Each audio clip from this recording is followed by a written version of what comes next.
you can see smoke coming up where this peat fire exists. Venue Works officials aren't giving much detail about Swanson's dismissal and takes 50% of me and 50% of the dog. The moving wall is made of aluminum but painted with a black gloss. As we get older, our risks for cardiovascular and heart disease increases. Here at this shoreline, you can see the severity of the fish kill-off. Cars can't see students until they've stepped into the intersection. He has his subjects sit for him, but if he can't do that, he will use a photograph. Law enforcement was able to track the suspect's footprints down this alleyway. While the iPad has endless options for learning, it can also be a distraction. Where the cross was set on fire was right outside of Smith's window. After Joe made his decision to turn over his store to his employees after he retires, he's received national attention. And Good Morning America got the chance today to check out how this small town store is such a big success. Never would we carry that stuff. Bemidji grocer Joe Lucan's small town success is now making big time news.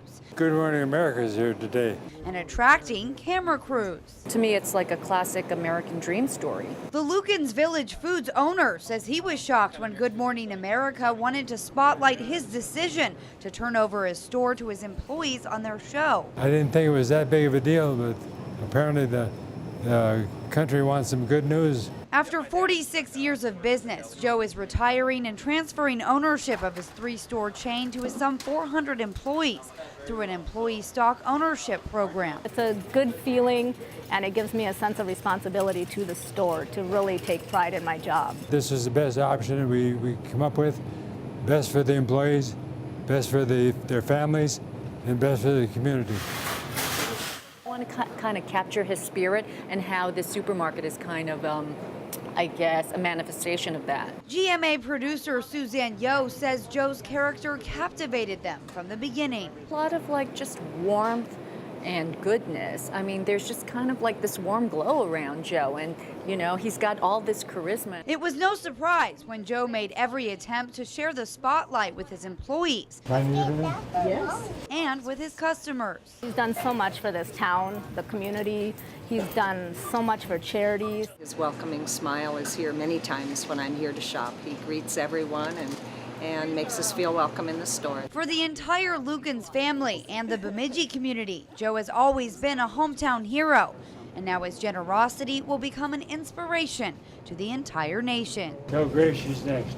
People, I think, really, especially in this day and age, they really have this thirst for good news, positive stories. When you just sit and stare at the barrel. After being held at gunpoint, Tessa Latterell didn't know if she would live to tell the story. I didn't know if he was gonna shoot me after he put the money in. Latterell was working as a teller at the First State Bank of Big Fork in Kelliher Monday afternoon when it was robbed. Just watching the door every time it opens, you still kind of get a knot in your stomach and hoping it's not gonna happen again. In this never-before-seen surveillance video, a roughly 6-foot-tall man in a painter suit wearing a mask enters the bank with a shotgun. He approaches Latterell and has her put around $3,000 into a black bag, then rushes out the front door, all under a minute. A few minutes later, it came across the pager that there was an attempted bank robbery. So yeah, it was scary. After fleeing from the front entrance of the bank, law enforcement was able to track the suspect's footprints down this alleyway, where he fled to a small passenger vehicle, which law enforcement was able to determine by the tire tracks that were left behind. This is not a typical crime for us in Beltrami County. Aside from evidence at the scene, there are still no reports of anyone seeing the getaway vehicle or the driver. We're still looking for anybody in that neighborhood that might have seen something.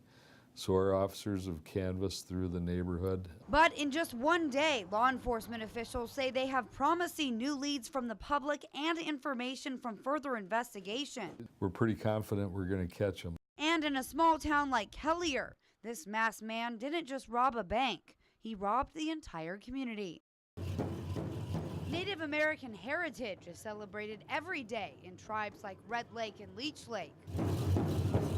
But for the rest of us, National Native American Heritage Month is a reminder that Native heritage is not just history. Native Americans are not just something from ancient history, but we're alive today. We have thriving languages and cultures today. I think some people think we did disappear at some historical spot in time, even though we're right here. And recent media mishaps like a Victoria's Secret model in a headdress or no doubt's provocative Cowboys and Indians themed music video have shown us that we still have a long way to go in learning to respect Native American culture. We are often imagined, but infrequently well understood. Here in the Bemidji area, Ojibwe signage projects as well as other language revitalization programs are helping to bridge cultural barriers. Some people are realizing Indian people have a language too. And some people are learning it. And I like that. Red Lake elder Eugene Stillday grew up in a traditional Ojibwe home and didn't realize how important language was until he enlisted in the Navy. If you don't know your language, you lose your culture. And culture is based on language. What we want to do is we want to place it in today's world. That's the only way to keep it viable and to keep it living. While Native American heritage thrives in modern culture, historians say we must not forget the past either. For anyone of any race going to school in the United States, it means getting a sugar-coated version of Christopher Columbus and the first Thanksgiving, and very few other opportunities to learn more and more deeply about the first people of the land. And Native American Heritage Month is just the beginning of that conversation.